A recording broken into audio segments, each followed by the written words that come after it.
Hi, Telugu బాటకు స్వాగతం అండి. నా బాట తెలుగు బాట. ఈరోజు ఆ తెలుగు బాట 7కు సంబంధించినటువంటి 10వ పాఠం. మనకి 10వ పాఠం ప్రియమిత్రునికి. ఈ పేరు విధంగా మీకు గుర్తొచ్చుండొచ్చు.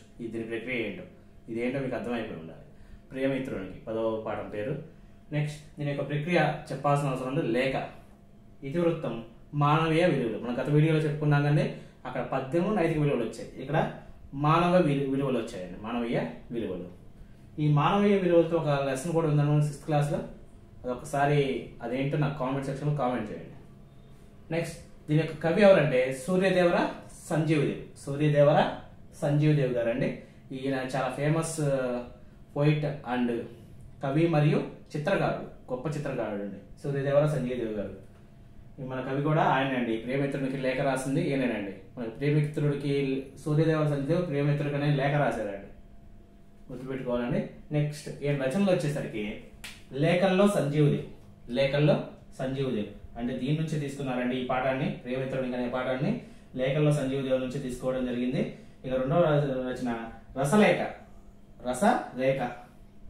రసరేఖ. దీప్తిధార. దీప్తిధార మూడవది. 4 కాంతిమయి. 4 కాంతిమయి. 5 రూపారూపాలు. 6 తెగిన జ్ఞాపకాలు. 6 తెగిన జ్ఞాపకాలు.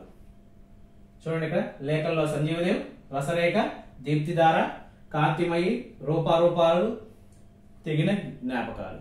ఈ 6 రచనలు అయితే మన సంజీవదేవ్ గారు చేశారండి. ఇక ఈ పాఠాన్ని ఎలా గుర్తుపెట్టుకోవాలంటే కోట్ చూడండి ఒకసారి. సంజీవదేవ్, లేఖల్లో సంజీవదేవ్లో ఉన్నటువంటి సంజీవదేవ్ తీసుకున్న ఆల్రెడీ మన కవి గారు కూడా ఆయనే. లేఖల్లో సంజీవదేవ్ ప్రియమిత్రునికి లేఖలో. ప్రియమిత్రునికి అనేది మన పాఠం పేరండి. అండ్ దాని యొక్క ప్రక్రియ లేఖ అండి. సంజీవదేవ్ ఏం చేశారు ప్రియమిత్రునికి లేఖలో? రేఖ, దీప్తి, కాంతిమయి. నేను రసరేఖలో ఉన్నటువంటి రేఖను తీసుకొని దీప్తిధారలో ఉన్నటువంటి దీప్తి, కాంతిమయి ఎగ్జాక్ట్ అదే తీసుకున్న. కాంతిమయి రూపాల్లో రూపాన్ని తీసుకున్నా.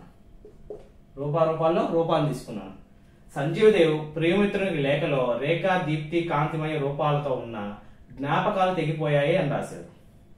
ఆయన ప్రియమిత్రునికి లేఖలో ఏం రాశారండి? ప్రియమిత్రునికి లేఖలో ఏం రాశారు? రేఖ, దీప్తి, కాంతిమయి రూపాలతో ఉన్న జ్ఞాపకాలు తెగిపోయాయి అంటే తెగిన జ్ఞాపకాలు తెగిపోవడం చేశారండి. తెగిన జ్ఞాపకాలు తెగిపోయాయి అని రాశారు. చిన్న కూడా అంటే ఏం లేదు, చాలా సింపుల్. లేఖ గురించే చెప్పాను. లేఖ నేపథ్యం కాబట్టి మనకి ఇదే నేపథ్యం దీనిలో కూడా ఇచ్చాను, రచనల్లో కూడా. ఒకసారి గమనించండి. అండ్ ఈ వీడియో కనుక మీకు నచ్చితే లైక్ చేయండి, షేర్ చేయండి, సబ్స్క్రైబ్ చేయడం మాత్రం మర్చిపోకండి. Thank you.